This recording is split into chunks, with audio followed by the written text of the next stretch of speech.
la Bibliothèque nationale de France. Dans le cadre du cycle de conférences consacré au mauvais genre littéraire, une dernière séance explore le monde des rêves. Le rêve est une seconde vie. Je n'ai pu percer sans frémir ces portes d'ivoire ou de corne qui nous séparent du monde invisible. Les premiers instants du sommeil sont l'image de la mort. Un engourdissement nébuleux saisit notre pensée et nous ne pouvons déterminer l'instant précis où le moi, sous une autre forme, continue l'œuvre de l'existence. C'est un souterrain vague qui s'éclaire peu à peu et où se dégagent de l'ombre et de la nuit les pâles figures gravement immobiles qui habitent le séjour des limbes.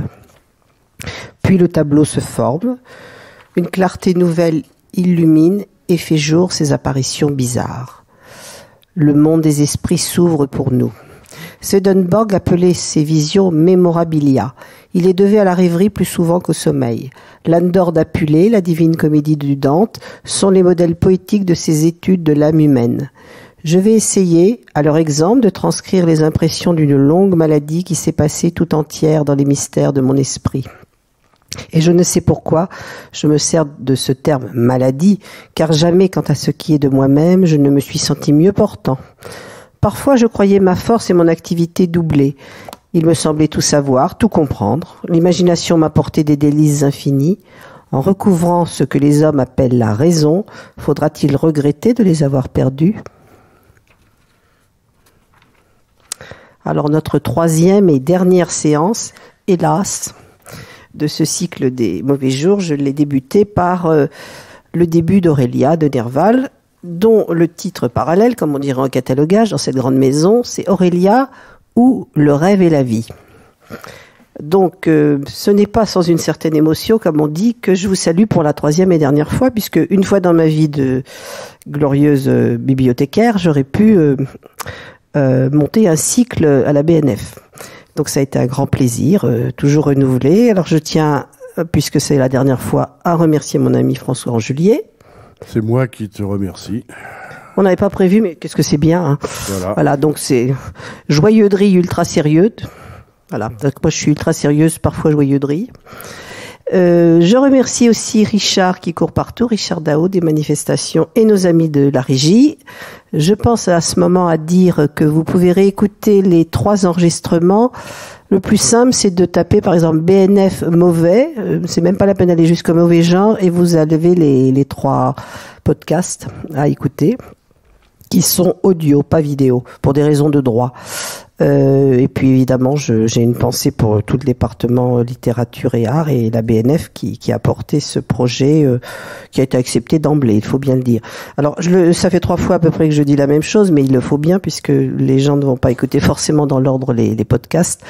C'est parti du fait que même si je suis la chargée de collection de la littérature française du Moyen-Âge, et je me tourne vers Anne Besson, au 19e siècle, il y a toute une partie des collections de littérature qui sont gigantissimes, qui ne portent pas forcément sur la colonne vertébrale principale, les grands classiques de la littérature, même si ce soir je vais malgré tout vous lire 3 auteurs ultra classiques. Il y a aussi ce qu'on appellerait les mauvais genres, que ça croise les genres ou les arts, les différents arts. Par exemple, ce soir on aura une nouvelle fois la BD. L'autre fois, on avait le cinéma, etc., etc. Pour rappeler aussi ce que nous avons dans nos salles de lecture, si vous voulez y faire un tour, la littérature française et les littératures étrangères sont aux 2 niveaux, en libre accès.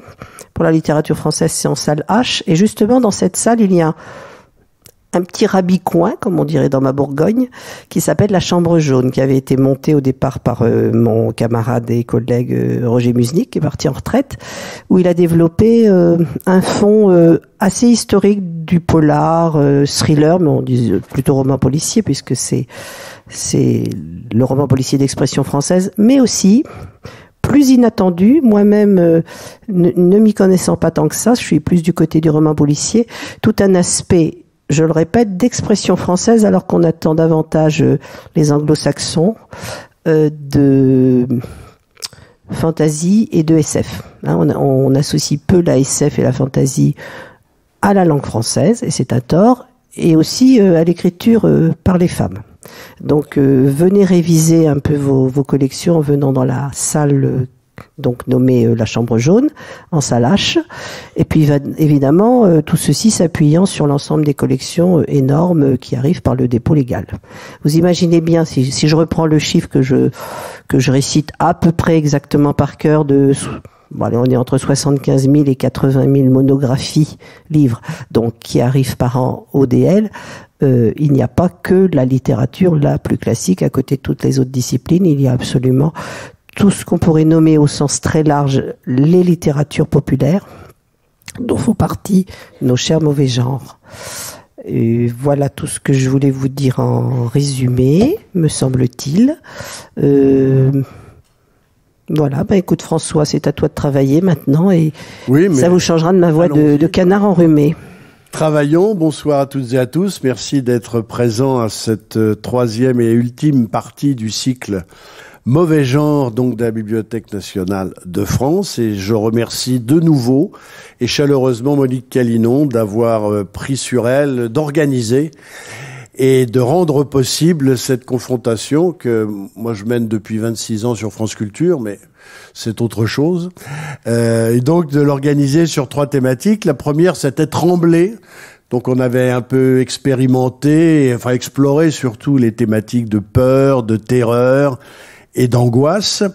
La deuxième, c'était Jouir. Et nous avions avec nous Marilyn Jess, Christophe Beer, Philippe Di Folco et Éric Valbec de la Bibliothèque nationale, et on termine avec Le Rêve. Alors le rêve, peut-être plus universellement partagé que les 2 précédentes, je dirais, activités, comme ça. Et ce soir, donc, on a demandé pour évoquer, pour présenter un petit peu cet univers des rêves selon les thématiques de genre, mais pas uniquement, sans doute un peu moins que les précédentes fois. J'ai le grand plaisir d'ailleurs d'accueillir ce soir Madame Jacqueline Carrois. Bonsoir, on peut l'applaudir.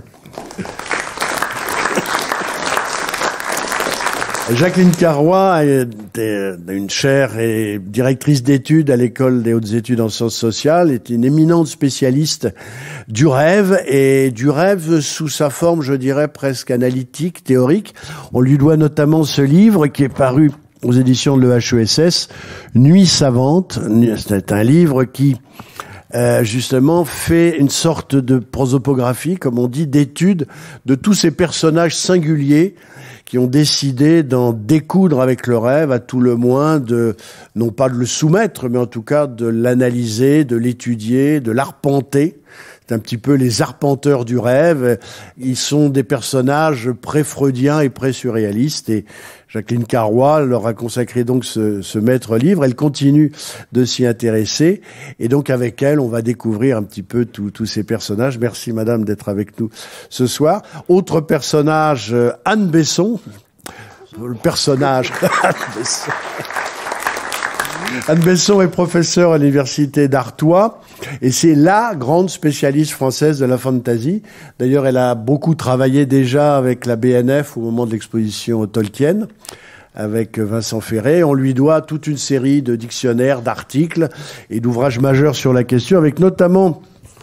Elle a co-dirigé un livre que je signale et que je recommande chaudement sur le Moyen-Âge imaginaire, l'imaginaire médiéval, le médiévalisme, hier et aujourd'hui, avec William Blanc et Vincent Ferré.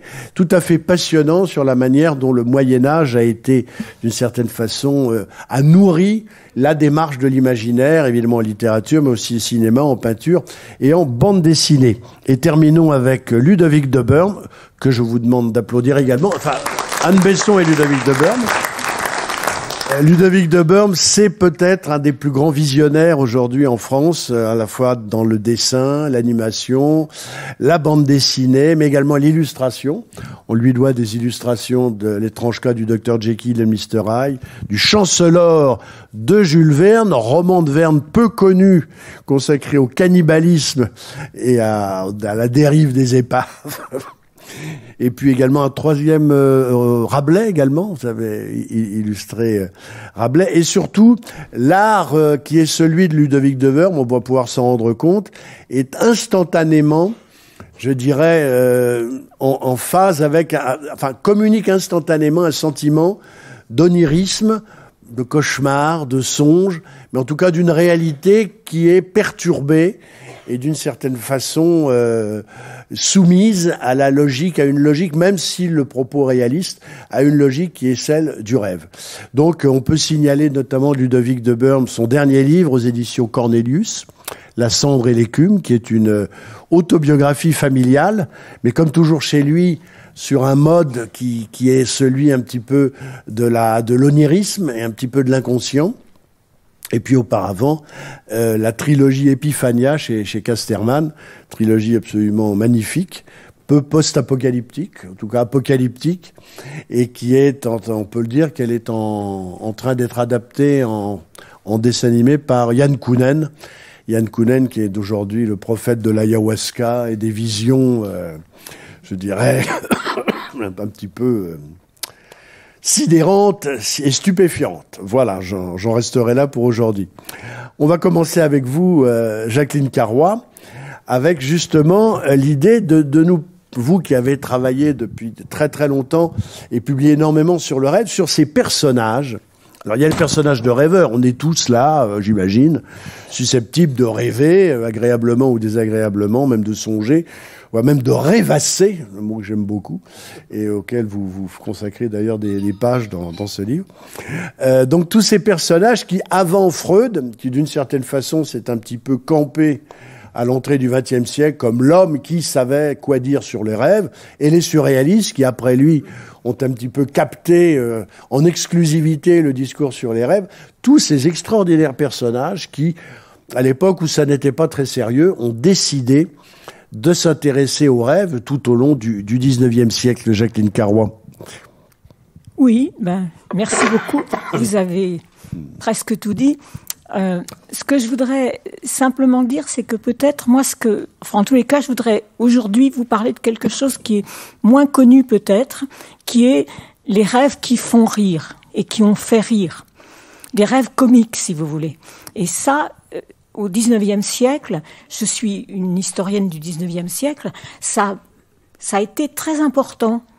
Et je voudrais ici évoquer un autre personnage, parce que j'ai déjà pas mal travaillé sur beaucoup de ces personnages, Alfred Maury et autres joyeuderies. Hervé de Saint-Denis, autres joyeuderies du XIXe siècle. Mais je voudrais ici vous faire revenir, cette fois-ci, à Genève. C'est un savant genevois, un peu avant Maury et Hervé de Saint-Denis, et c'est un physicien, philosophe, enfin il a beaucoup de casquettes, et il s'appelle donc Pierre Prévost. Et alors, il a écrit un livre sur les rêves, la psychologie des rêves, où il essaye toujours, et en particulier, surtout parce qu'il y a une question tout à fait importante, qui est qu'en fait, il essaye de rire de ses rêves. C'est-à-dire qu'il note au fond les rêves amusants. Le rêve est un divertissement. Et ça, c'est complètement différent de notre culture habituelle du rêve, où on parle de fantastique, de choses qui font peur. Or là, c'est plutôt l'inverse. Et par exemple, j'avais regardé, il a laissé quelques petits récits manuscrits de rêves qui sont extrêmement intéressants parce qu'il a là vraiment gardé tous ces récits. Il n'a pas cherché du tout à aller avec, à se modeler sur des rêves imprimés, parce qu'il a aussi publié des rêves imprimés. Mais moi, je voudrais parler plutôt des manuscrits, qu'il a écrit et que j'ai découvert à la bibliothèque de Genève. Et là, il y a des notations extraordinaires où il dit, par exemple, mais j'ai pas pu m'empêcher, alors que j'avais beaucoup de choses à faire, j'ai pas pu m'empêcher de noter mon rêve. Donc, il y a comme le plaisir d'écrire un rêve. Et ça, c'est, je crois, pas très fréquent. Enfin, on le lit peu. Et c'est c'est un vieux monsieur, il est dans une société académique, mais en même temps, aussi, ce qui est intéressant, c'est que il cherche à, il cherche à véritablement il cherche au fond à dire que les rêves le font rire, et en même temps, il revoit aussi des gens, vous voyez. Il revoit la société académique de Genève. On voit bien toute cette petite société savante. Et ça, c'est tout à fait intéressant. Et en même temps, alors il y a des rêves aussi où il se moque de lui-même. Ça, c'est aussi, on trouve ça souvent au XIXe siècle. Les récits de rêves où on fait de l'autodérision. Et par exemple, à un moment, il y a un rêve où il rencontre Cicéron, le poète, l'orateur latin, et Cicéron, ma foi, bafouille dans son rêve, et il dit, mais bien sûr, c'était un Cicéron de ma façon. Donc il y a une sorte de manière, vous voyez, d'autodérision. Et lui-même, d'ailleurs, alors ce qui est intéressant aussi, c'est que quand on regarde un peu sa biographie, il a fait des cours en latin à Genève, Prévost, c'est-à-dire, il rêve de Cicéron, il parle en latin avec lui et il fait des cours en latin. C'est vraiment un truc tout à fait intéressant. Donc voilà. Et je crois que j'ai rencontré beaucoup de récits de rêve au 19e où ça c'était quelque chose que j'avais pas trop capté dans mon livre, mais que je retrouve maintenant en lisant Prévost. C'est qu'au fond, c'est un divertissement. On en rit de ces rêves. On en rit et on les garde par devers soi et on les raconte à d'autres. Peut-être que c'est un usage aussi qu'on a aussi, même maintenant, hein. Mais on n'ose pas trop raconter ces rêves trop drôles, enfin trop comme les rêves de Prévost, quoi. Oui, parce que vous dites qu'il riait de ses rêves, que les rêves étaient aussi un moyen peut-être de prendre une distance ironique, voire comique, avec sa vie civile et sociale, notamment la société genevoise, qui n'était pas forcément... Non. Bon, un peu austère. Et là, effectivement, il arrive c'est peut-être le moyen qu'il a trouvé pour justement arriver à se distancier par rapport à sa vie sociale. Mais peut-être aussi qu'il socialise à partir de ça. C'est-à-dire qu'il parle avec ses collègues savants, peut-être qu'il parle avec eux, bon, et il se marre un peu autour de ces histoires de rêves, vous voyez. Alors, vous m'avez communiqué un texte donc d'un de ses rêves qui est très très étonnant, puisque il met en scène une petite boîte, ouais, qui semble durer au travers du temps. Et dans cette boîte, les gens parlent. Mm-hmm. Et la boîte, comme un confessionnal, préserve... En pays protestant. En pays protestant, ce qui est d'autant plus étonnant, on peut dire que la chose n'y est pas habituelle. La boîte conserve les paroles d'une certaine façon. C'est une sorte de réceptacle dans lequel les mots se déposent, comme une sorte je vais dire, effectivement, de coffre au trésor. Et alors, ensuite, la boîte se met à parler. Mais là, on est quand même dans un type de rêve, je dirais, pas sérieux, mais qui est quand même presque singulier. C'est pas à mourir de rire, en tout cas. Ah non, c'est presque comme une sorte de petite science-fiction, puisqu'au fond, c'est une anticipation du magnétophone, voilà, c'est ça. Du téléphone, enfin... Alors, ce qui est très intéressant, Jacqueline Carrois, c'est que donc je reprends ce livre que vous avez publié il y a quand même quelques années, Nuit savante, une histoire des rêves, 1800-1945. Ça fait quand même un bon siècle et demi et qui inclut la naissance, le développement et l'internationalisation de la psychanalyse. Il y a quand même des personnages extraordinaires là-dedans. J'aimerais qu'on en parle un peu. Ah bah oui, bien sûr. On va commencer par Alfred Maury, parce que les personnages dont vous nous parlez tenaient des nocturnales. Alors, on connaît les journaux. C'est des nocturnaux, pardon. Voilà. Alors, on connaît les journaux c'est le jour, c'est la vie diurne. Alors bon, on va pas énumérer les grands journaux du 19e siècle. Et puis, il y a aussi les nocturnaux. Les nocturnaux, c'est la vie onirique et la vie du sommeil. Alors, cette pratique des nocturnaux, est-ce qu'elle a été massive? Et comment s'est-elle distribuée?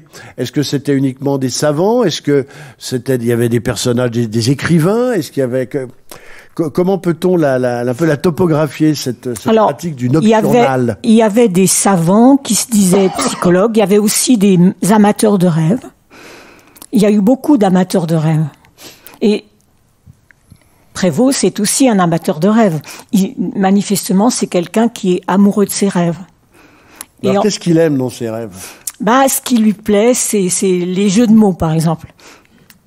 Beaucoup de jeux de mots. Les lapsus, Oui, par exemple, il note un rêve dans lequel il est en train de faire un tableau qui est bien bardé. Et alors, en fait, ça veut dire lécher pour lui. Et donc, il analyse ça, il dit, voilà, ça veut dire ça, par exemple, vous voyez. Et puis, il y a aussi un rêve, alors ça, c'est très étonnant parce que j'ai rarement rencontré cela. Il y a un rêve dans lequel il note des chants, les accents. C'est à Genève. Donc là, si vous voulez, presque, je dirais, un linguiste pourrait retrouver l'accent genevois à partir de ce que note Prévost. Dans son rêve, il y a des fileuses qui chantent et qui parlent. Alors, j'ai pas lu le journal d'Amiel, mais est-ce que Amiel raconte ses rêves? Alors ça, je vous avoue que je ne sais pas. Enfin, j'ai pas en tous les cas vu, je n'ai pas vu si Amiel raconte les chants qu'il entend. Oui. Alors, dans ce livre Nuit savante, là, en attendant que vous publiez sur le personnage dont vous nous révélez l'existence. Je vais en faire un petit article. Voilà, mais écoutez, formidable. Donc, dans Nuit savante, on voit apparaître des personnages comme Alfred Maury. Alors, c'est intéressant, Alfred Maury, parce que, comme raconter ses rêves, c'est un personnage éminent, quand même, proche de l'empereur Napoléon III. C'est lui qui écrit le César de Napoléon III, c'est lui qui l'a écrit. Et professeur au Collège de France. Enfin bon, on a quand même affaire à des pontifs du savoir de l'époque. Il a un peu honte de raconter ses rêves. C'est pas très sérieux de raconter ses rêves. Ah bah toujours, oui. Et alors justement, il transgresse. Est-ce que vous pourriez nous parler un peu de cette transgression? Est-ce qu'il est le seul à... Ah non, il n'est pas le seul. Par exemple, Hervé de Saint-Denis.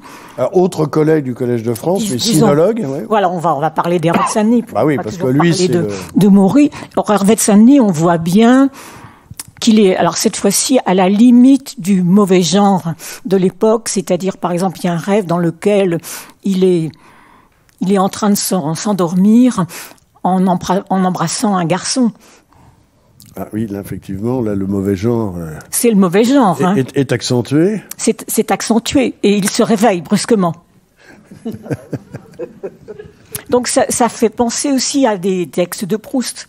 Il y a un texte de Proust, nouvelle, où il y a quelque chose comme cela. Vous voyez ? Mais alors, ce qui est aussi la caractéristique, le livre de Hervé de Saint-Denis a été réédité, notamment, je pense qu'il y a une édition Pauvert ou Tchou dans les années... Oui, très mauvaise. Oui, absolument. On transmettra. Mais... Non, parce qu'il y a eu d'autres éditions. Oui, voilà, depuis, il y en a eu d'autres. Moi, je connaissais celle-là qui était restée, enfin, qu'on voyait souvent chez les libraires. Mais il y a aussi l'idée de diriger les rêves. C'est quand même la caractéristique majeure d'Hervé de Saint-Denis, c'est d'avoir la capacité de barrer le navire, c'est-à-dire de savoir où on va. Enfin, en tous les cas, c'est lui qui attire l'attention là-dessus. C'est-à-dire, et effectivement, il y a plein de ces rêves dans lesquels il se réveille et il se réveille à l'intérieur de son rêve et il cherche à le rediriger, vous voyez. Mmh. Et là, par exemple, dans le rêve que je vous racontais, là, il se réveille pour quand même pas trop avoir cette mauvaise image, quoi. Alors, ce qui est intéressant, c'est que les nocturnaux peuvent avoir des dimensions extrêmement imposantes. On peut noter des centaines, voire des milliers de rêves. Et actuellement, il y a des banques de rêves où alors là, vous avez des milliers de rêves, hein. Anne Besson, est-ce que justement vous rencontrez des nocturnaux dans le domaine qui est le vôtre? Si on suit des auteurs de fantasy, est-ce que justement ils ont un rapport avec leurs rêves un peu intense et je dirais fructueux? Dans les auteurs les plus récents, il y a peu de témoignages en ce sens. Par contre, effectivement, je pense que c'est cette période du 19e, début 20e, qui a été l'âge d'or du rêve. Alors peut-être sur une période plus étroite en ce qui me concerne, de fin deuxième moitié du 19e, voire fin 19e, jusqu'aux années 30. Il y a effectivement une phase onirique de la fantaisie, un moment où cette l'exploration de cette porosité des frontières du réel et de notre vie inconsciente intéresse directement les auteurs, en parallèle avec ce qui peut se développer donc. On est après Aurélia de Nerval, mais avec le symbolisme en France, par exemple, voilà, qui est un prolongement de cette de cette tendance romantique. Cette fantaisie onirique, c'est par exemple celle de Lord Dunsany, qui est un des grands pionniers de la fantaisie irlandais au tout début du XXe siècle, dont un des recueils de nouvelles s'appelle Contes d'un rêveur, et qui écrit aussi les dieux de Pegana. Donc c'est une fantaisie pas du tout comme ce qu'on imagine aujourd'hui à partir des œuvres de Tolkien ou de George Martin les mieux connus.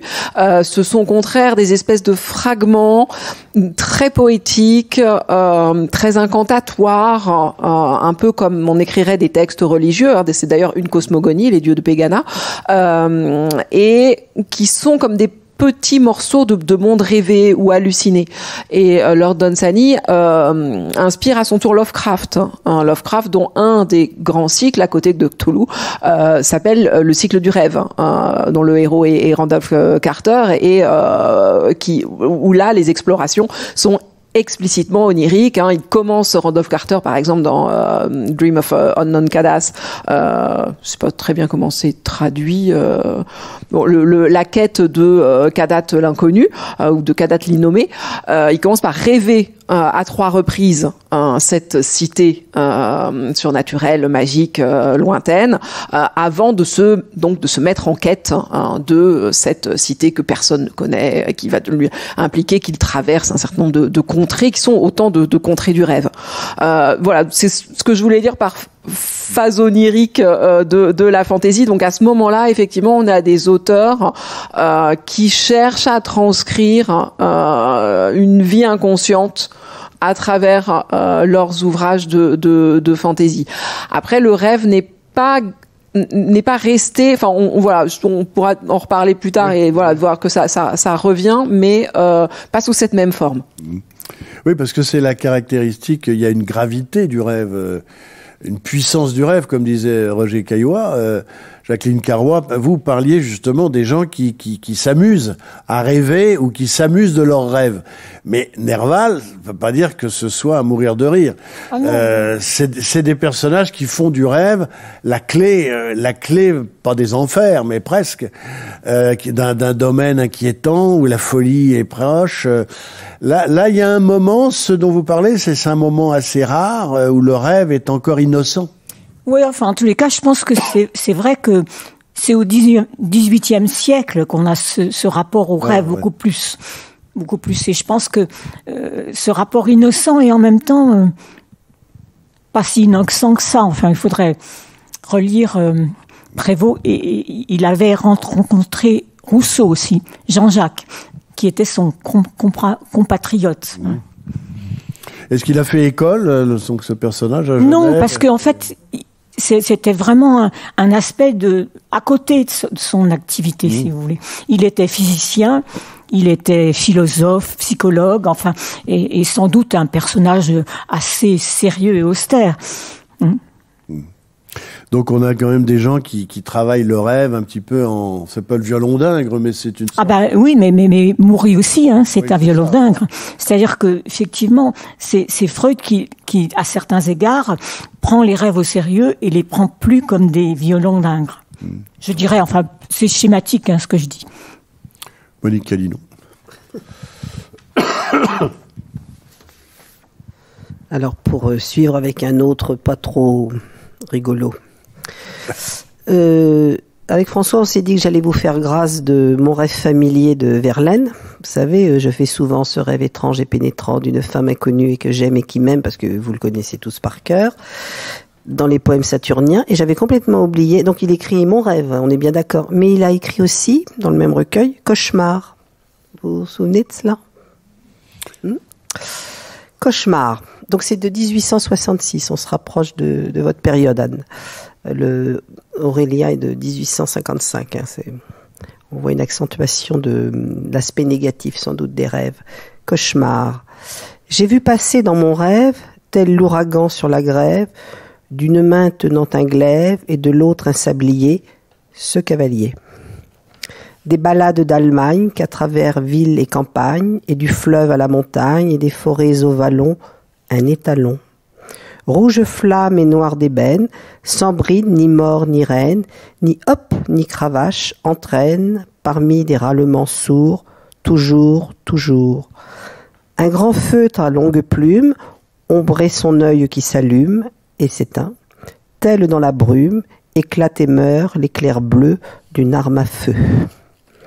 Comme l'aile du orfraie, qu'un subit orage effraie, par l'air que la neige raie, son manteau se soulevant claquait au vent, et montrait d'un air de gloire un torse d'ombre et d'ivoire, tandis que dans la nuit noire luisaient en des cris stridents 32 dents. Merci pour ce cauchemar, Monique. Je trouve que la rime avec orfraie, effraie et la neige raie, pas mal. Oui, là, c'est pas un rêve très sentimental, ni c'est la tradition germanique du roi des aulnes. La balade de Lénore. Voilà, c'est ça, c'est quelque chose de... Ça se rapproche des rêves de poursuite, de menaces, le glaive, le climat gothique. Là aussi, c'est pas très amusant, hein, Jacqueline Carrois. On est de nouveau ramené vers un... Ah oui, non mais... moi, je pense qu'il y a plusieurs types de rêves, si vous voulez. Oui. C'est plutôt ça qu'il faudrait dire. C'est-à-dire qu'il y a ceux qui font peur et il y a ceux qui amusent. Et c'est pour ça que j'ai mis en exergue les rêves qui amusent, parce qu'on parle trop, peut-être, on ne parle pas de ces rêves-là. C'est pour ça que je les ai mis en exergue, mais je suis d'accord. Hein. Ludovic Deberme, est-ce que vous notez vos rêves? Bonsoir. Bonsoir. Bonsoir. Et si vous les notez, qu'en faites-vous? J'ai arrêté de noter mes rêves, ou très rarement. Et vers l'âge de 20 ans, quand j'ai commencé une analyse, comme beaucoup de gens, en tant qu'analysant, je me réveillais au milieu de la nuit, ou le matin, quand les choses sont encore un peu pénétrables et ne sont pas tout à fait envolées, je saisissais parfois 7-8 rêves de la nuit que je notais fébrilement. 7-8 rêves? Ouais. Oui, je rêve beaucoup. Enfin, je sais même pas si je dors, en fait. Je pense que je rêve. Et c'est toujours ce qui est assez fascinant avec le fait de noter ses rêves, je peux le comparer au fait de décalquer un dessin. Mais un calque sur quelque chose qui est déjà fait, qui est déjà là au préalable, et puis on n'a plus qu'à décalquer. Et quand on note son rêve, il y a une espèce d'immédiateté. On n'est pas en train il n'y a pas de prose, il n'y a pas d'effet de lyrisme. Il y a une espèce de volonté de transcrire quelque chose. Ce qui en fait finalement une espèce d'antithèse de l'art. Et donc pour moi, c'est toujours été une espèce de parallèle inconciliable et en même temps qui communiquait en permanence. Le rêve, et je pourrais dire la psychanalyse, à la fois comme en tant qu'analysant, mais aussi comme objet d'études méthodologiques, et la pratique artistique, qui est une autre façon de rêver, mais cette fois d'une façon éveillée. Voilà. Alors vous avez donc proposé un petit peu pour ce soir plusieurs axes de réflexion, de propos en lien avec alors ça c'est pas de vous, non, mais on va voir votre œuvre, certaines images, on va voir un peu comment elles vous sont venues. D'ailleurs c'est intéressant. Et la première chose que vous proposiez, c'est donc un petit peu l'anti-rêve. C'est-à-dire que les jours soient des rêves, contre-cauchemar. Qu'entendez-vous par là? Bon, alors, juste pour pas... Je me suis permis de mettre cette image de l'artiste Philip Guston, qui a été réalisé en 1977, qui s'appelle The Sleeper, le dormeur. Donc c'est assez étrange parce que... Alors, pour le resituer, pour ceux qui ne le connaîtraient pas, il appartient à un mouvement américain de l'expressionnisme abstrait qui en finit avec, on va dire, l'âge moderne de l'art. Voilà. Donc ensuite, il y a l'art contemporain ça serait une des définitions du début de l'art contemporain, c'est la fin de cet art-là. Et donc à l'époque, c'est Jackson Pollock qui est un peu plus connu, c'est de Kooning, sont des gens comme ça qui sont véritablement dans une peinture abstraite. Et au départ, Guston est dans l'abstraction. Et puis là, d'un seul coup, il se détourne. Donc, il appartient réellement à ce mouvement new-yorkais, puis se détourne de ses abstractions. Et il est influencé, notamment par une sorte d'iconographie qui vient de la bande dessinée. Il va même être renié par ses collègues qui ont l'impression qu'il y a une véritable trahison qu'il est en train d'opérer. Lui, il dit que le doute, je ne veux pas le faire en anglais, mais que le doute prend forme. C'est-à-dire qu'en fait, il se met à douter de sa pratique artistique et que ça prend cette forme. Alors là, ici, sur le rêveur, ce qui est intéressant, c'est qu'il ne représente pas le rêve ou l'imaginaire. Il représente celui qui est en train de rêver potentiellement. C'est aussi un art très politique et c'est aussi la double entité, enfin le double questionnement chez Guston. C'est l'imaginaire, le rêve et le politique. Donc là, on est potentiellement, c'est peut-être le peintre lui-même qui se représente, mais c'est aussi certainement un SDF. Et puis juste pour terminer, parce que dans cette image, on pourrait dire beaucoup de choses, mais Guston représente très souvent ces personnages avec un seul œil de profil. Alors pourquoi ? Mais il y a beaucoup de théories là-dessus, mais enfin, principalement, on pourrait dire que c'est pour rendre compte de la vision de l'artiste peintre qui crée une illusion en 3 dimensions éventuellement, mais se retrouve condamné à la 2 dimensions. Et avec un seul œil, vous savez que si on a le malheur de perdre un œil ou qu'on s'amuse à trop longtemps fermer un œil, on ne verra qu'en 2 dimensions.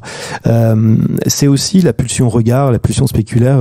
Donc voilà, il ouvre un grand pan à travers ces symboles. Il s'est aussi beaucoup servi des symboles du Ku Klux Klan. Enfin voilà, je vous invite à regarder Guston. Donc j'avais mis cette image en intro. C'est comment ça s'appelle ? Alors Guston.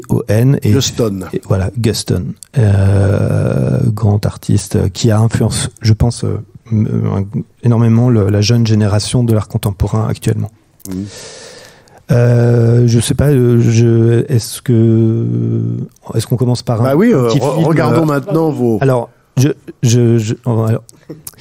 là, on va pas rêver, ça va être la machine, hein, c'est-à-dire...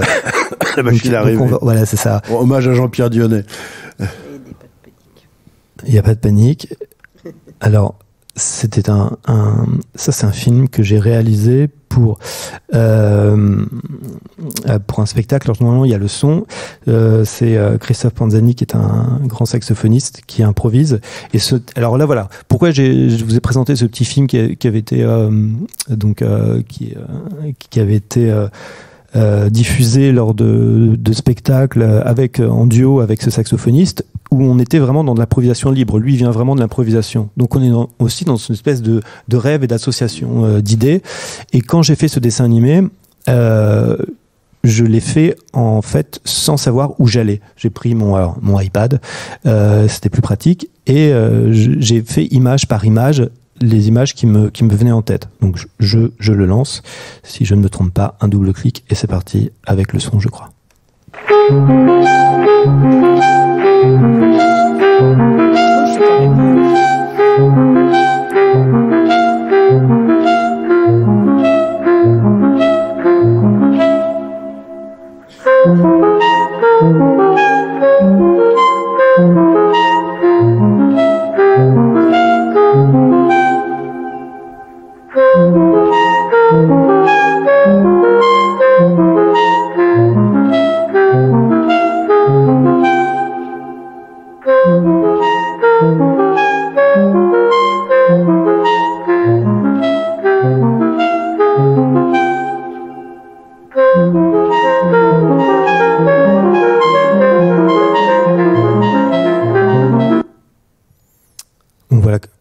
Normalement, c'est tourné en Alors voilà quelque chose qui est véritablement onirique. Enfin, je veux dire, qui est dans la structure et totalement celle du rêve. Des enchaînements imprévisibles, un passage qui ne tient compte d'aucune autre logique qu'une espèce de fluidité formelle. On passe d'un oiseau à une maison. À un moment, il y a un manche à air de paquebot. Alors, c'est le symbole de l'eau, brusquement, qui crache du feu, qui finit par, on voit pousser une plante. Bon, là, on est, alors, comment les choses sont-elles été, construites et travaillées, Ludovic de Burme? Bon, alors c'est un peu spécial parce que, enfin, justement, c'est pas ma spécialité de faire du dessin animé. Moi, je fais de la bande dessinée, ce qui est aussi une antithèse du cinéma, puisque c'est des séquences des séquences arrêtées avec des ruptures. La bande dessinée, c'est l'absence, quoi. C'est plutôt ce que cognitivement le lecteur va recréer dans les blancs, alors que là on est dans une continuité. Et dans cette continuité, comme dans la bande dessinée, j'ai pour principe de ne surtout pas analyser ce que je suis en train de faire. Enfin, ça ne fonctionne pas. C'est-à-dire que dès que mon esprit va trop vite et commence à se regarder faire, je sais que c'est perdu d'avance, quoi. Et ce que je cherche avant tout, en général, c'est ce qui valide à peu près mes créations, c'est l'effet de surprise. C'est tout ce qui apparaît, qui n'est pas prévu. C'est soyez vous-même surpris. Voilà, ce que vous faites. C'est-à-dire qu'il y a quelque chose qui doit être décollé. Sinon, je ne suis finalement que en train de décalquer.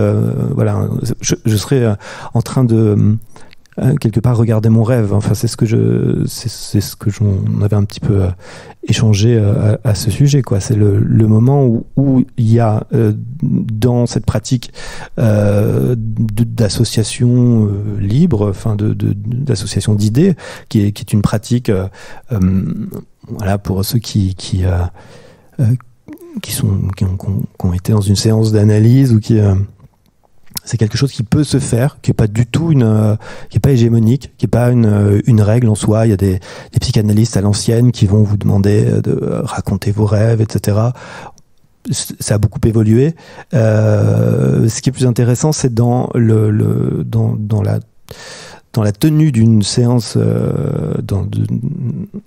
psychanalytique, c'est la façon dont les idées vont sauter les unes d'une idée à une autre, en fait. En vérité, c'est pas le rêve peut être un point de départ parfois, et on peut revenir sur le rêve qu'on a raconté parce qu'il est marquant. D'ailleurs, j'avais envie de vous raconter un rêve.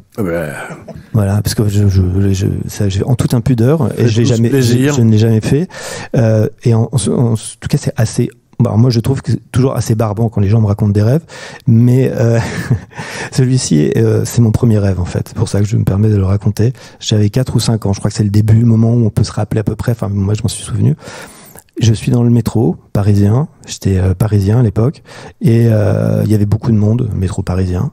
Et je suis avec ma maman, ma mère, et puis je la perds, sa main, je vois sa main s'en aller, et je me retrouve seul. Et là, les années passent. C'est un rêve comme ça, où il y a une espèce de... Je grandis. Et je décide, en toute immodestie, de devenir célèbre pour pouvoir passer à la télé et pour que ma mère me voie à la télé et puisse me reconnaître et me retrouver. Et tout ça dans le rêve. Ouais, tout ça dans le rêve. Voilà. Et alors, c'est un peu raté parce que je passe pas beaucoup à la télé, ou voire pas. Et puis, mais je suis passé à la radio. Donc, et alors, je sais pas si ça lui a beaucoup plu à chaque fois, mais oui, moi j'ai des collègues dessinateurs de bande dessinée, notamment David B, qui a beaucoup travaillé sur le fait de dessiner ses rêves, quoi, d'avoir vraiment, j'ai très très peu fait, quoi, véritablement, et parfois je garde des images de mes rêves que je retranscris, mais ce qui m'intéresse, c'est cette espèce d'état d'hypnose, d'état éveillé de transcription du rêve. Anne Besson. Tu me regardes depuis tout à l'heure, François, mais alors moi je ne vais pas vous raconter de rêve. Je me rappelle assez mal d'ailleurs, bon, je pense que je ne suis pas là pour ça. Mais alors que les artistes, oui. Ce qui m'est venu tout de suite en tête, la seule œuvre de fantaisie, et en fait ça se discute vraiment de savoir si c'est de la fantaisie, qui fonctionne comme un rêve, c'est Alice au pays des merveilles. Alors c'est un rêve, la petite fille s'endort. On ne sait pas qu'elle s'endort au départ, et on le découvre disons qu'elle se réveille à la fin. Elle se réveille à la fin, et voilà, tout cela n'était qu'un rêve, ce qui un peu déceptif peut-être, mais toujours est-il que l'ensemble de son aventure, effectivement, le monde est construit comme un rêve. On a des analogies, on a des déplacements, on a évidemment toutes ces métamorphoses, et ça, voilà, ça rappelle pas mal ce qu'on vient de voir. Et puis ces successions de séquences sans transition logique entre elles, on passe vraiment d'un tableau à un autre dans Alice au pays des merveilles. Alors, pour Tolkien, ça n'est pas de la fantaisie. Il discute explicitement de ce cas-là, et le fait que qu'on explique le voyage dans un autre monde par le biais du rêve, lui semble être une manière de déconstruire justement le sérieux qui doit être celui du monde secondaire, qui disqualifie le texte en tant que ouvrage de fantaisie. La fantaisie ne doit pas décider que finalement tout cela n'était qu'un rêve. Il doit rester une réalité matérielle du monde imaginaire, qui ne doit pas se dissoudre comme le ferait un rêve et être renvoyé dans les limbes. Il doit rester construit, solide, ailleurs que uniquement dans notre tête et au bout de notre nuit. Jacqueline Carrois. Oui, moi je pense qu'il y a deux types de rêves. Il y a ceux dont on se réveille et ceux dont on ne se réveille pas. Et aussi, je pense qu'il y a des rêves prosaïques. On oublie. Par exemple, par exemple, au XIXe siècle, les gens citaient le poète latin Lucrèce. Et qu'est-ce que Lucrèce disait ? Finalement, le rêve, c'est pas différent c'est pas différent.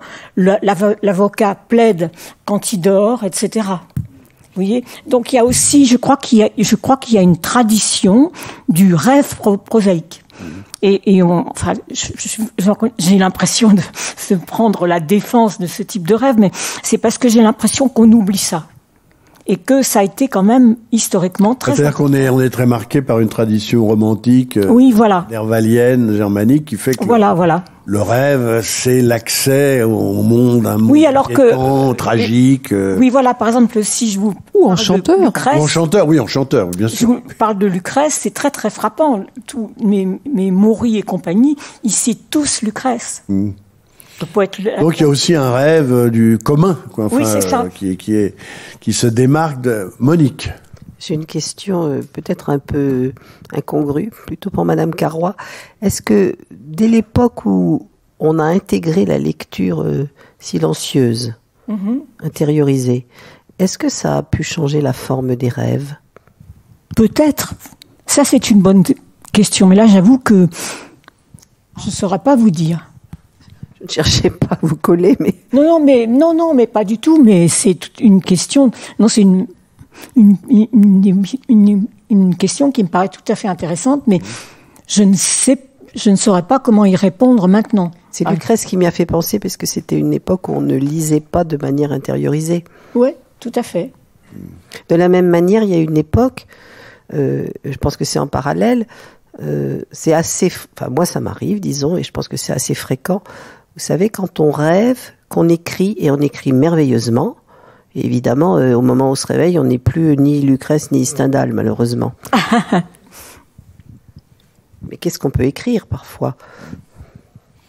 Quand on est écrivain, je pense, ou quand on est amateur de littérature. On écrit à une résonance. On va faire retour à vous, Ludovic de Burm, avec ce que vous nous avez amené comme image, et on va voir justement ce qui pour moi est quand même signale une sorte d'oniérisme et de vision comme ça. Alors, je dois revenir. Je crois que c'est ça. Oui, c'est ça. Qu'est-ce que vous avez envie de voir? Continuellement, j'ai effectué mon choix parmi la galerie que vous m'avez envoyée, donc allons-y. Ouais, c'est une galerie qui est un petit peu mélangée. Ouais, je vais mettre le PowerPoint. Donc, on va avoir, je sais pas. Et là, il faut que je fasse. Non, tu sais, ouais. Ouais, toi, tu es PC, toi.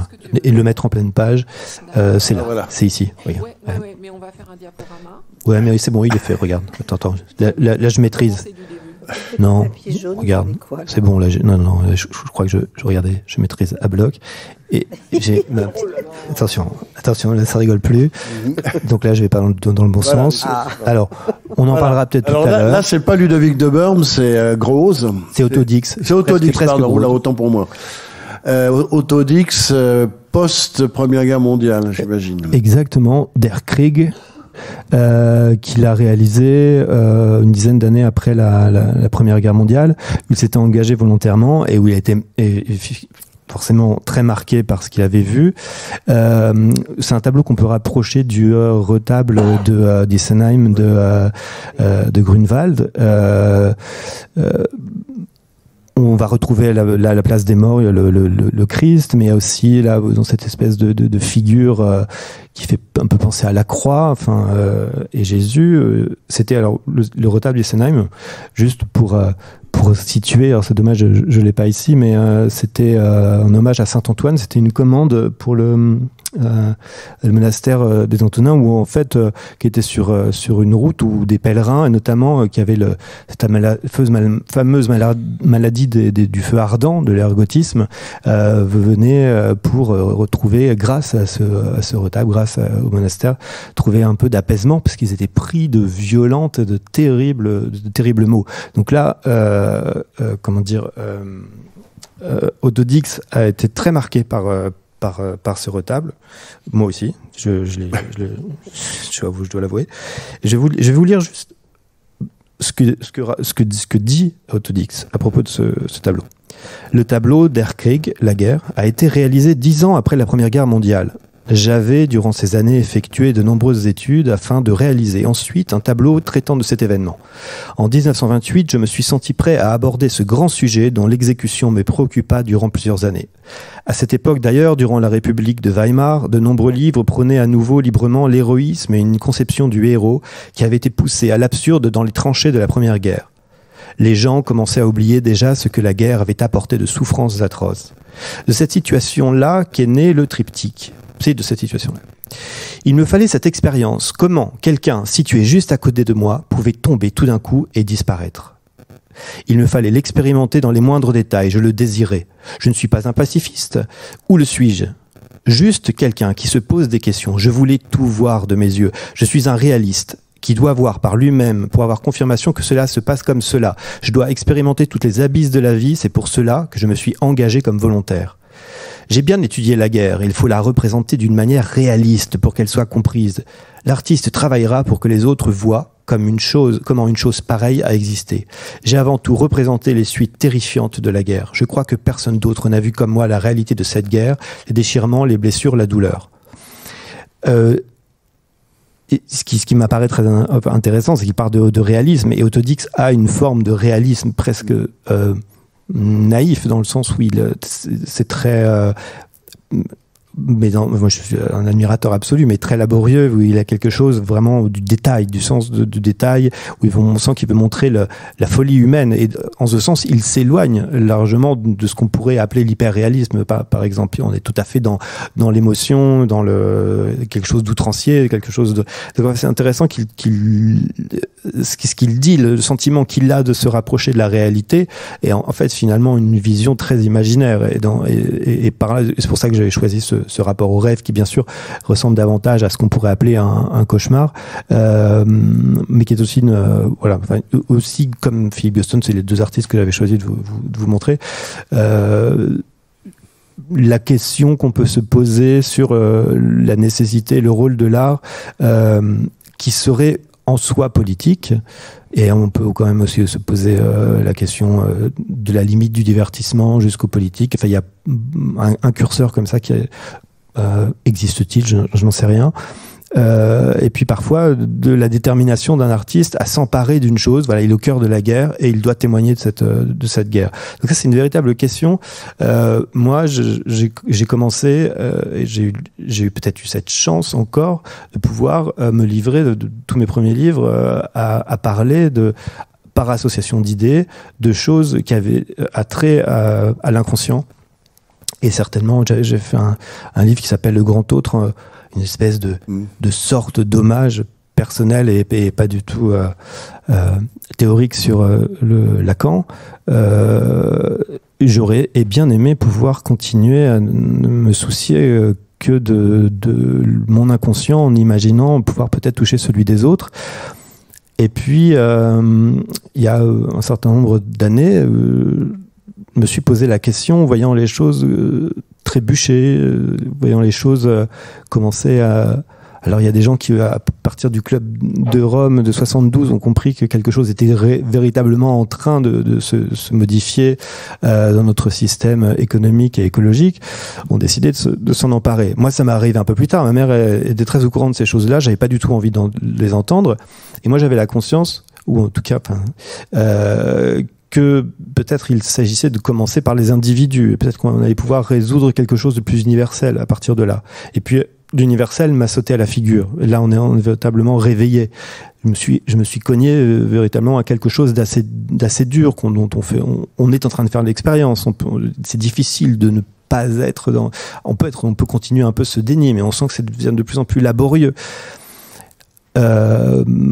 Ma première réaction, donc je suis en train de parler bien sûr d'un contexte qui est très large et qui serait indescriptible parce qu'il brasse beaucoup de paramètres, et c'est pour ça qu'il est difficile à saisir, et c'est ça qui en fait en même temps aussi un moment fascinant, on peut dire, parce qu'il est géopolitique, parce qu'il est intime, parce qu'il mélange une espèce de et surtout qu'il est multi-ethnique, et qu'il n'y a pas une seule façon de l'aborder. Et c'est ça qui est très intéressant, c'est que moi, ça m'a fait sortir aussi de ma vision très occidentale, et aussi du rêve, et aussi de la psychanalyse, dans le sens où, il faut pas l'oublier, Freud est un moment où on va dire, il crée cette pensée, cette façon cette méthode, cette façon ou cette grille de lecture.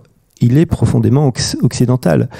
On est très très loin. Vous parliez tout à l'heure des rêves des Indiens. Ayahuasca. Voilà, on est dans un autre rapport au monde des esprits. On peut rapprocher d'ailleurs, c'est intéressant la façon dont au 19e siècle, la fin du 19e siècle, on s'intéresse au spiritisme, la façon dont le spiritisme émerge, arrive des États-Unis via l'Angleterre, etc. Et puis Allan Kardec s'en empare. Et en France, il a eu une espèce d'écho qu'il n'y a pas eu ailleurs. Il y a Mais là, on est entre la transe et le rêve. C'est pas le sommeil, c'est pas tout à fait la même chose. C'est pas la même chose, mais c'est pas inintéressant parce que moi, je vais faire un petit saut d'un seul coup pour revenir au rêve. Alors après, voilà, j'entends derrière le rêve, on peut rester effectivement sur la notion du rêve nocturne, mais j'entends aussi l'imaginaire. Et pour rester du côté du rêve, j'étais en train de parler juste avant. On parlait du spiritisme. Du spiritisme, exactement. Voilà, le spiritisme. Et c'est intéressant parce que dans le spiritisme, on parle du fantôme. Le fantôme au sens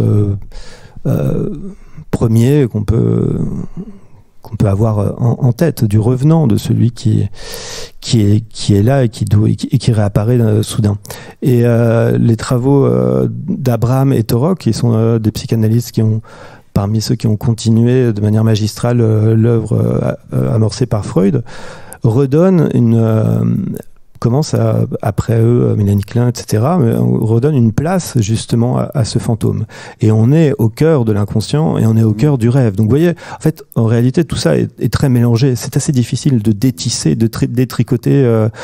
C'est un entremêlat, je pense, réellement en permanence. Et en tant qu'artiste, j'ai le sentiment qu'on est... Alors j'aimerais qu'on voit vos images. Alors voilà, par exemple...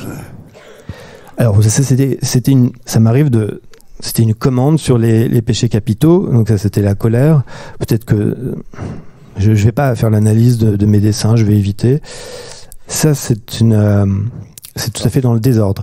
Ça c'est on va commencer par peut-être c'est un personnage assez récurrent dans mon travail, et peut-être pas parce que je suis moi-même barbu, j'en sais rien. Visiblement, il y a des choses qui sortent de ses viscères. C'est un travail, c'est une planche de bande dessinée, et c'est ce que je m'autorise parfois à faire. Et alors, ça, c'est des dessins où j'ai la vision du dessin et ça va imposer l'histoire. C'est pas, parfois il y a le dessin qui vient en tête. comme un rêve pourrait s'imposer dans la nuit. Là, le dessin est premier. Là. Le dessin est premier et c'est pris dans une narration. Alors, on n'a pas le reste, mais et du coup, je cherche à continuer à raconter avec ce que je viens de faire. Alors, cet objet, quel est-il? Parce qu'il est dans votre atelier, je crois. Oui, j'avais fait une exposition sur la chute de la maison Usher de Edgar Allan Poe, et c'était une vision, c'était ma vision du frère et de la sœur, avec la possibilité qu'il y ait quelque chose comme ça à double tête, peut-être. Ouais. Enfin voilà. Après, c'est la figure de l'hybride, c'est quelque chose qui est revenu assez souvent. Ça, c'était un dessin. Un dessin libre où c'est tout à fait des associations d'idées. On peut y voir. Non, en fait, si je pourrais analyser, c'est ce que j'essaye de. Alors, en fait, quand j'ai fait un dessin comme ça, j'y vois des choses ensuite. Vous voyez les choses ensuite, c'est ça? Mais ensuite, il faut pas que je les. Ça peut être 2 secondes après les avoir dessinés. Hein. Quand je dis ensuite, ça peut être quasi instantanément, mais il faut pas que ce soit en même temps. Et alors voilà, je veux juste revenir là-dessus, pour revenir sur Abraham et Torok, où il y a, je parlais de ces psychanalystes, où il y avait cette histoire de l'encryptage de la crypte, de la possibilité qu'on ait une espèce de tradition fantomatique en soi, qu'on porte à insu, et qui ne demanderait qu'à réapparaître, certainement dans les rêves, mais aussi de manière somatique. C'est pour ça, c'est toujours très, très, très difficile de ne parler que des rêves, parce qu'ils s'incarnent en permanence. Alors, et là, pour répondre à votre première question, est pour moi une façon de les faire s'incarner autrement que de manière justement somatique. Que ce soit pas mon corps qui exprime le mal-être. Tout à l'heure, il y avait cette très belle parole que vous disiez en introduction, qui me faisait profondément penser à ce rapport comme ça du défunt, du revenant, où on se sent finalement, le corps vivant se sent devenir à l'image du mort qu'il recueille. Je ne sais pas si vous me suivez, mais en tout cas dans l'idée.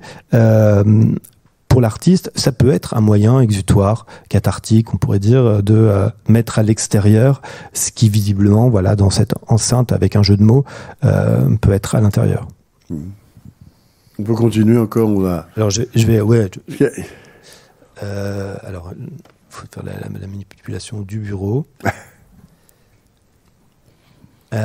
Tu veux les illustrations, la cendre et l'écume? Tu veux voir des...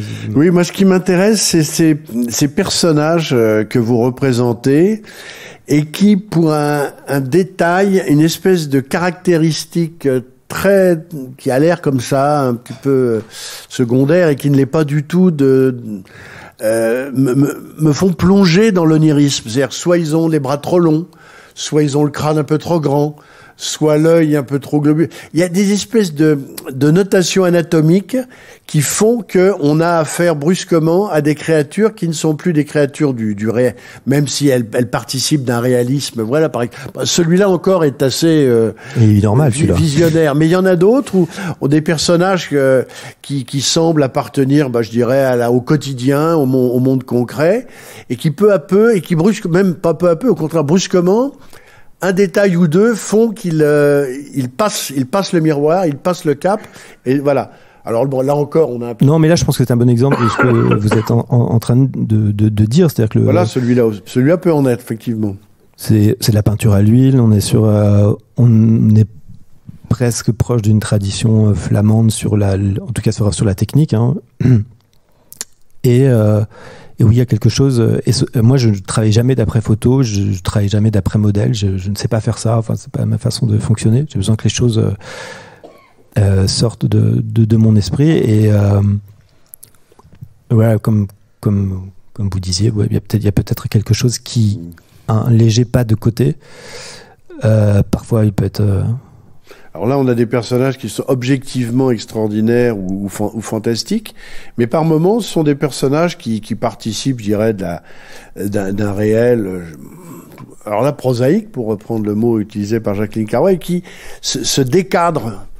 Ça serait partie d'une sorte de réalisme fantasmatique ou de réalisme magique assez singulier.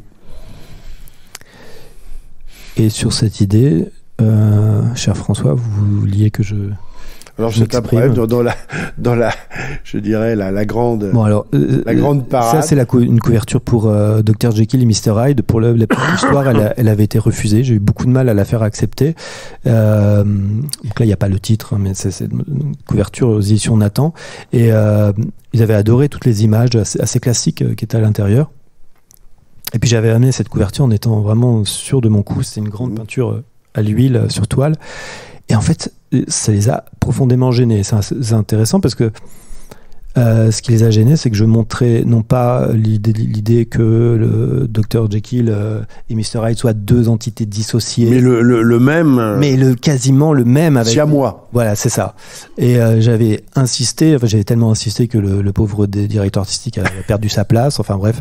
Et ce qui est intéressant, c'est que dans les versions espagnoles, brésiliennes, etc., et les rééditions, ils ont repris une image où on voit le Dr Watson devant une sorte de cabinet de curiosité et on voit un fœtus. C'est assez immonde, quoi. Un fœtus à double tête dans du formol. Et ça fonctionnait mieux parce que l'entité à deux têtes était enfermée dans un formol et dans une forme de réel sécurisant. Comme quoi, là, on est dans du symbolique, enfin, au sens... Ça, c'était pour Gargantua. Et voilà aussi quelque chose qui a été censuré. C'est-à-dire que voilà, cette scène, c'est la guerre de Picrocolline. Et je voulais montrer la folie, la grande folie qu'est la guerre. Et donc ces visages... et c'est pas possible. Ils m'ont dit, non mais là, c'est pas possible. Il y a une tradition de jovialité et de festive chez Rabelais. Là, c'est un Rabelais revu par Autodic. Ouais, enfin, mais je pense qu'il est quand même... Oui, c'est vrai, c'est pas faux, mais enfin, il peut être assez acerbe et ce qui est mais là, on voit bien ce dont je parlais. Regardez des personnages qui sont personnages... qui relève de l'humanité d'une certaine façon, mais il suffit, regardez les bras, les têtes, il y a quelque chose qui fait que brusquement une espèce de changement de proportion, de volume, fait qu'on passe dans une espèce d'autre régime qui serait un régime du rêve, un régime onirique. Et là encore, bon... Mais c'est intéressant parce que je crois que je me suis un petit peu éloigné de ces disproportions, presque involontairement, et j'ai le sentiment de m'en être totalement éloigné, et en fait c'est le public me dit, enfin, où les gens me disent, sont choqués parfois par cette disproportion. Je montrerai d'autres dessins où je ne vois plus ça, c'est des dessins vraiment très anciens qui sont, je les montre un peu vite. Voilà,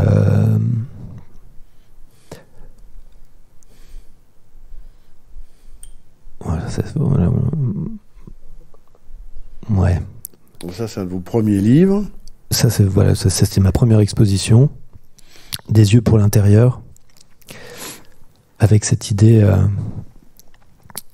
du personnage qui louche et qui peut regarder à l'intérieur, qui a le pouvoir de regarder à l'intérieur de lui-même. Comme un rêveur éveillé. Là, je peux montrer rapidement. Alors ça, c'est votre dernier ouvrage, qui est un ouvrage autobiographique, où là, on est quand même plus proche d'une sorte d'évocation réaliste de votre propre... Voilà, c'est ça, plus proche du souvenir. Tout à fait différent. Mais il y a quand même dans la composition des pages, c'est-à-dire que je ne sais pas... Voilà, vous voyez là, je montre un accident que j'ai eu, et je suis en fauteuil roulant, et l'image d'après... Et ça, c'est vraiment de l'association d'idées. Enfin, je veux dire, j'avais pas anticipé ça. On me voit poussant mon propre père dans un hôpital. Et ça m'a rappelé cette image. C'est une autobiographie qui n'est pas, je dirais, strictement historico-chronologique. Non. Il y a une sorte de grande chambre d'écho où toutes les figures et où toutes les situations se répondent. Il y a aussi une veillon un peu onirique de saisir votre propre... Et dans la façon que j'ai de composer les pages, je ne sais pas, quand je commence la case de gauche, ce que va être la la case en dessous. Et ça, c'est pour terminer, voilà, c'est quelque chose auquel je crois beaucoup, c'est à la logique intrinsèque du rêveur, au fait qu'on puisse se faire confiance dans une certaine mesure, on puisse se faire confiance à la narration du rêve. Anne Besson, la narration du rêve. Est-ce que dans l'univers qui est celui que vous fréquentez au quotidien, les auteurs de fantasy ont fait confiance à la narration du rêve? Parce que il y a quand même aussi le goût des cartes, le goût des titulatures, des hiérarchies, des pouvoirs dans la fantasy. Est-ce qu'on écrit en état de rêve? Est-ce que l'on fait confiance au rêve?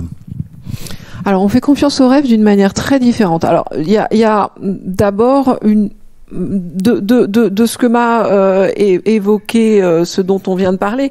Si on repart d'Autodix et de son retable de la Première Guerre mondiale, c'est le moment où Tolkien commence à écrire. Il écrit lui aussi, enfin il dit la guerre.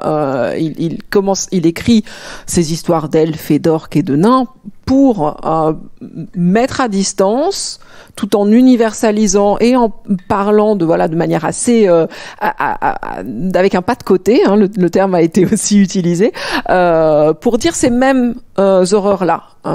Et le Mordor de Sauron et la chute de Gondolin, etc. sont des expressions, ces expressions de cette même épreuve terrible qu'il traverse. Pour la fantaisie, l'évasion est quelque chose de très sérieux, n'est pas du tout une manière de fuir, mais une façon d'imaginer autre chose, de pouvoir imaginer autre chose que l'horreur qui nous entoure, de pouvoir imaginer autre chose que les murs de la prison qu'est le réel qui nous entoure. Et donc, une manière d'échapper à l'inéluctable, de la défaite, et aujourd'hui à tous les discours déclinistes ou toutes les manières de nous dire qu'il n'y a pas d'alternative. La fantaisie a toujours dit l'inverse, qu'il y avait d'autres possibles. Alors, le rêve est un de ces possibles. En fait, la fantaisie donc fonctionne vraiment pas du tout à la manière de la psychanalyse. La psychanalyse est vraiment absente et presque ennemie des débuts du genre, qui voit dans la psychanalyse une science qui rationalise les mythes et les légendes et les grands rêves éternels de l'humanité en les ramenant à une explication qui leur semble asséchante. Donc c'est vraiment pas du tout cette famille de pensée. Il y a beaucoup de spiritualité, il y a beaucoup de personnes très croyantes, hein, donc la croyance en un autre monde est très développée, mais justement ça d'une manière qui s'oppose à la manière dont la psychanalyse le repense alors. Et donc le rêve est en fantaisie une des manières, alors soit dont on accède à l'autre monde. Par exemple, dans un des premiers, un cycle ancien, le cycle de Mars ou de Barsoom d'Edgar Rice Burroughs, le personnage qui s'appelle Carter aussi, c'est John Carter. John Carter, il est poursuivi par des Indiens, ça commence vraiment comme un western, et puis il se réfugie dans une caverne, il s'endort, et il y a une espèce de corps astral qui est projeté sur Mars. Et ça, c'est une espèce de technique de la première fantaisie où le passage par le sommeil est un intermédiaire pour amener le personnage et le lecteur vers l'autre monde. Comme si on avait besoin cette espèce de relais, de l'idée que le personnage s'endort ou alors induit une transe. Dans Le Serpent Ouroboros de Edison, par exemple, c'est la même chose. On a tous des prologues où on est dans le monde réel et puis le personnage s'endort et sans transition aucune, on est dans le monde secondaire, dans le monde alternatif où alors va se dérouler toute l'aventure. À partir de Tolkien, on n'aura plus besoin de ce prologue, on sera directement dans l'autre monde. Donc le rêve est d'abord un des moyens d'accéder à cet autre monde, et puis aujourd'hui c'est une des formes que peut prendre l'autre monde. Au lieu de voyager dans un livre, comme dans l'Histoire sans fin, voilà, on ouvre un livre et on tombe dedans. Eh bien, il y a beaucoup d'histoires qui nous racontent comment des personnages entrent dans des rêves, entrent dans des. Leur pouvoir, c'est arpenteur de rêve. Tu disais arpenteur de rêve tout à l'heure. Oui. L'arpenteuse de rêve, c'est le titre d'un roman jeunesse d'Estelle Faye qui date d'un an ou deux. Donc voilà, c'est vraiment cette idée qu'on peut que le rêve est un monde dans lequel on peut entrer et dans lequel on peut vivre, dans lequel on peut construire un monde qui, bien entendu, est directement relié au nôtre, où il va y avoir qui va avoir une influence, un impact sur la manière dont l'autre, enfin le monde 1 se construit. C'est quelque chose qui est extrêmement courant. Une des œuvres les plus représentatives pour ça, c'est le comics qui a été adapté en série récemment, Sandman de Neil Gaiman, dont le héros est Dream, roi du rêve et des histoires. Roi du rêve, des cauchemars et des histoires. Parce que le rêve et la fiction sont donnés aussi comme de très proches équivalents. On entre dans le monde des rêves comme on entrerait dans le monde des histoires, comme on entrerait dans le monde de notre imagination pour y vivre. Et c'est vraiment ce que fait la fantaisie de manière générale. C'est matérialiser, concrétiser les produits de notre imagination, les donner comme des mondes dans lesquels on peut vivre et dans lesquels on peut évoluer, et ce faisant, inviter leur lectorat à y vivre, à y mener une espèce de rêve éveillé. C'est le type de rapport que le lectorat de fantaisie va avoir avec ses passions. Monique ? Alors pourquoi un tel ancrage dans le Moyen-Âge et toute la suite du médiévalisme ? Alors ça, c'était une autre. Je pense évidemment comme scène inaugurale de fantasmes, de rêves, de réalités étrangement décrites à l'époque, etc. La scène du Graal, c'est le passage d'un rêve. C'est une des interprétations, mais c'est un rêve très matériel, justement. Le côté réalisé en fantaisie. Est extrêmement important. Et le Moyen-Âge, c'est un de ces autres espaces de nos rêves, dans lequel la fantaisie va aller puiser pour continuer à nous raconter des histoires qui s'ancrent dans des terreaux très ancien, très fertile, le mythe, la légende, le Moyen-Âge, ce qu'on raconte dans le dictionnaire du Moyen-Âge imaginaire, c'est la manière dont le Moyen-Âge a constamment été inventé, construit, reconstruit au fil des époques. On n'a pas le même Moyen-Âge en fonction des époques, comme un ailleurs absolu. Un autre radical. C'est un rêve du Moyen-Âge. C'est un rêve du Moyen ou un cauchemar. En fait, c'est un autre radical, l'inverse de notre modernité, qu'on peut rêver ou qu'on peut cauchemarder, parce qu'on peut dire ce Moyen Âge c'était formidable, les gens étaient proches de la nature, ils étaient en communion directe avec Dieu, leur vie avait un sens, ils étaient on voit tout ce discours sur le Moyen Âge comme moment de l'immanence, d'avant la rupture, comme enfance du monde, etc. Et en même temps, on a un Moyen Âge cauchemardesque, le Moyen Âge barbare, et de tous ces discours politiques qui nous disent on revient à Moyen Âge. C'est barbare, c'est croisade, etc. Donc le Moyen Âge comme repoussoir, le Moyen Âge comme cauchemar, tout à fait aussi. Les deux faces du rêve. J'ai une interrogation qui me vient tout à coup, si je peux. Si on pense à la littérature classique, l'horizon de la réflexion et du rêve, c'était évidemment toute la période de l'Antiquité. Et puis on remonte un peu. Le 19e siècle a été totalement happé et féru d'Égypte et d'égyptologie. Alors on remonte, on vient jusqu'à nous, et là on est au Moyen-Âge. Vous voyez, on a l'impression qu'au fur et à mesure que les temps avancent, on se décale d'un cran dans un univers temporel qui crée le rêve et l'imaginaire. Donc en 2300, je ne sais pas quel siècle sera le plus évoqué, mais on a l'impression qu'il y a quand même un glissement, il y a des tendances. Alors en ce moment, on est très spécifiquement depuis le 19e siècle, en fait. Oui. Depuis le 19e siècle, parce que le romantisme est le début, le romantisme, c'est le début du médiévalisme, c'est le début du goût du Moyen-Âge, cette fascination pour le Moyen-Âge, par refus du classicisme et du néoclassicisme qui, eux, s'appuyaient sur l'Antiquité. Donc, ce sont des grands cycles. Rien ne dit que le prochain ne sera pas à nouveau l'Antiquité.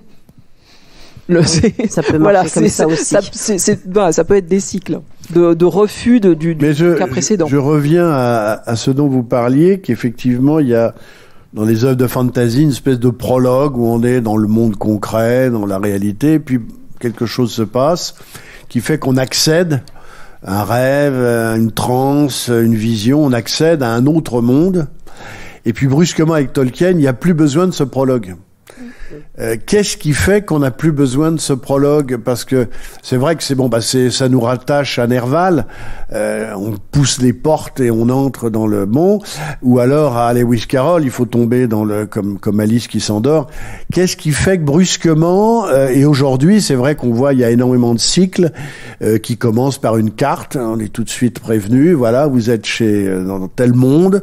Voilà la carte avec les directions, les sites, les lieux. Bon, et hop, c'est parti, on démarre tout de suite. Qu'est-ce qui fait qu'on s'est débarrassé un peu de cette espèce de prologue onirique ou onirisant, je ne sais pas comment on peut dire. Alors, ça continue à exister. Il y a beaucoup de fantasy qui continuent à nous faire passer d'un monde à un autre, en particulier pour le lectorat jeunesse, qui continue, qu'on prend par la main et qu'on amène de son monde quotidien jusqu'à l'autre monde dans une forme de propédeutique. Ceci dit, effectivement, on a ce grand mouvement historique qui marche aussi pour la SF. La science-fiction, c'est de la même façon connaît ce type d'évolution où au départ, par exemple chez William Morris dans News of Nowhere, on a ce même principe. On doit avoir une justification à la présentation du monde futur ou de l'autre monde. C'est une conquête, en fait, de l'autorat et du lectorat. Cette capacité à entrer directement dans le monde imaginaire. Il y a eu effectivement toute une phase intermédiaire qu'on qualifie en histoire littéraire de New Romance. Le romance, il y a cette grande opposition entre le romance et le novel. En français, on a le même mot, roman, mais pour les anglophones, et en particulier donc pour les Anglais à l'époque, le romance, c'est le roman romanesque, le roman d'aventure, le roman médiéval, essentiellement, et encore le grand roman du XVIIe, etc., qui est à chaque fois baigné de surnaturel. Et puis... un certain Daniel Defoe invente le novel, le roman réaliste avec Robinson Crusoe en 1791, je crois, donc considéré comme le premier roman réaliste. Ça s'appelle novel parce que on dirait nouvelle, comme le journal dont on parlait tout à l'heure. Et donc c'est beaucoup plus proche du réel. Ça se présente d'ailleurs comme étant écrit par le personnage qui l'a vécu. C'est évidemment pas vrai, personne n'est dupe, mais pareil, c'est une manière d'acculturer les gens à s'habituer à ce que on fasse semblant que ce soit vrai. Et donc le New Romance, c'est le retour du romance au 19e. Le retour du roman d'aventure qui va donner le grand roman populaire, Rider Haggard, Burroughs, Tolkien, Conan Doyle. Et donc, on essaye d'hybrider les codes du romance et du novel. Je suis désolée, c'est peut-être un peu pointu ce que je raconte, mais donc en fait, on reprend les codes du roman réaliste. Les romans de fantasy sont des romans qui sont écrits comme des romans réalistes, qui nous donnent à penser l'autre monde comme s'il était réel, qui sont hyper cohérents, qui sont hyper vraisemblables. Ils sont plus du tout oniriques comme l'étaient les premiers romans de fantasy. Ils sont désormais profondément réalistes tout en nous décrivant un autre monde. Donc il y a eu cette hybridation entre les codes du romance et les codes du novel, et ça s'est traduit donc dans un premier temps par l'usage de ce curieux prologue qui était une façon d'apprivoiser ce seuil. Alors, est-ce que dans ce roman néo-réaliste, on rêve ? Est-ce qu'on réinjecte du rêve dans, par exemple, Game of Thrones, c'est vrai qu'on est dans du dur là, oui. Réel politique, charnu et corsé, ça. Bon. Non, mais du voyage dans les rêves et du. Est-ce qu'on remet du rêve là-dedans? C'est pas les mêmes œuvres, mais l'idée d'une porosité entre le monde du rêve et le monde réel, je le disais avec l'exemple de Sandman ou de l'Arpenteuse des rêves ou de Inception de Nolan. Enfin, c'est aujourd'hui quelque chose qui est très à la mode, enfin qui est une des idées. Que ce monde du rêve est arpentable, c'est une des idées très importantes.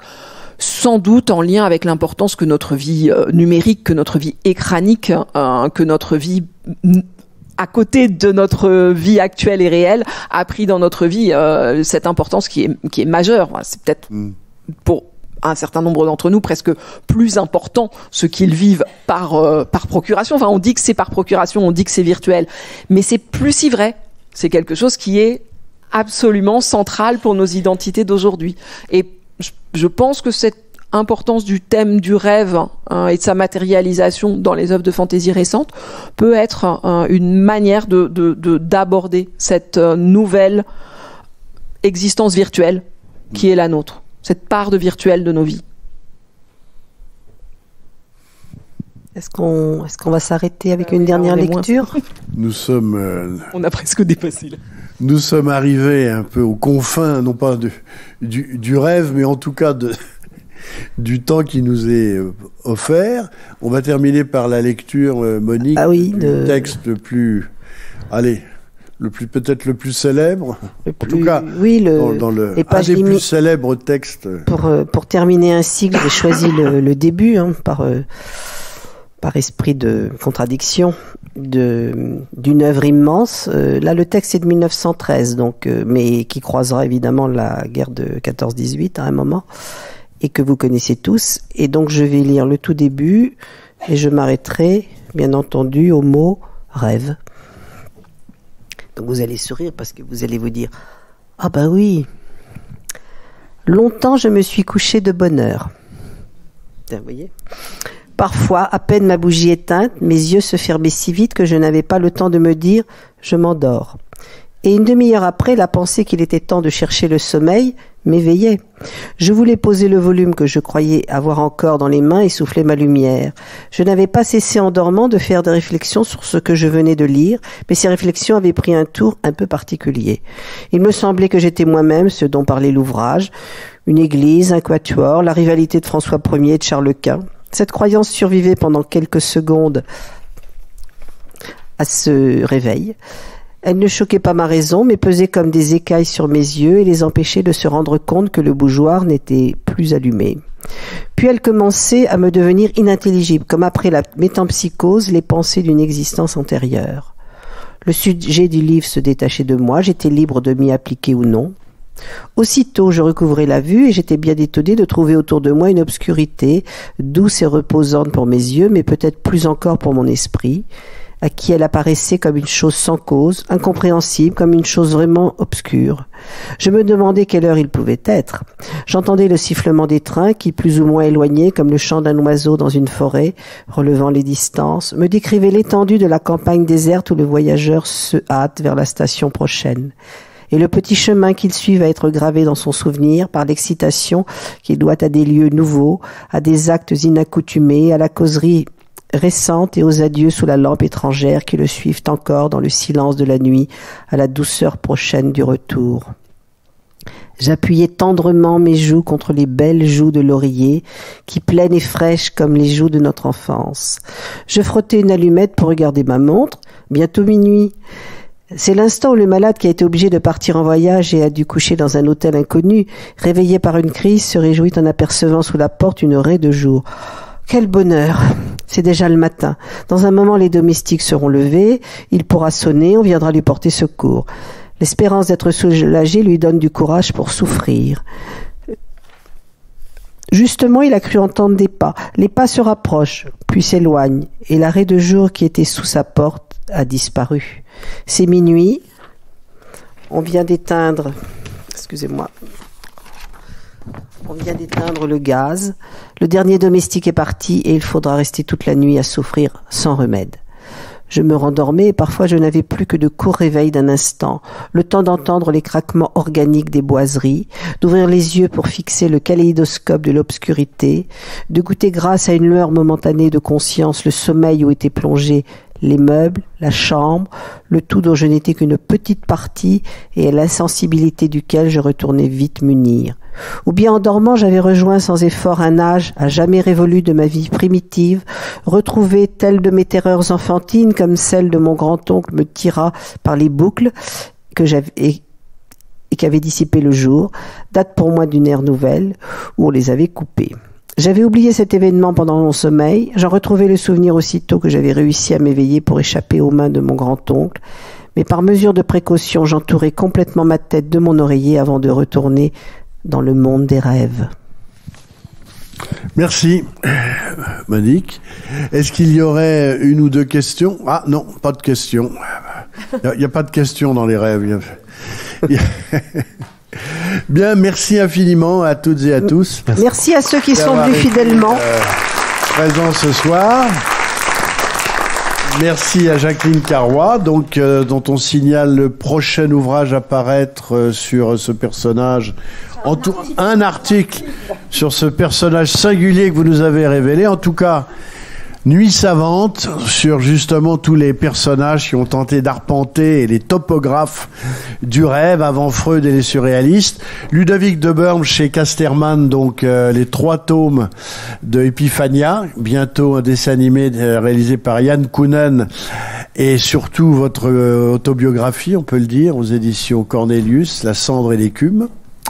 Et puis Anne Besson, notamment le dictionnaire du Moyen-Âge imaginaire, avec donc William Blanc et Vincent Ferret, c'est aux éditions Vendémiaire. Merci à toutes et à tous.